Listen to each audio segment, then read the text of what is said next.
স্বার্থের টানে গড়ে ওঠা সম্পর্কগুলো হাজারো চেষ্টা করেও টিকিয়ে রাখা সম্ভব হয় না।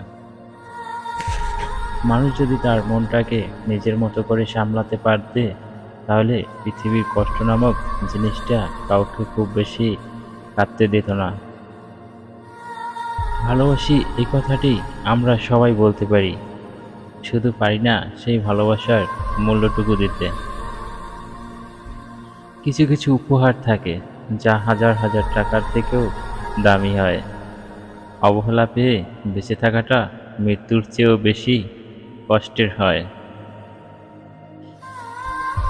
আপনার লাইফে কি এমন কেউ ছিল যার সাথে একসময় অনেক কথা হতো, কিন্তু এখন আর কথা হয় না? কাউকে আর মোনাজাতে চাইবো না, কারণ মোনাজাতে চাওয়া মানুষগুলো কখনো পাওয়া যায় না।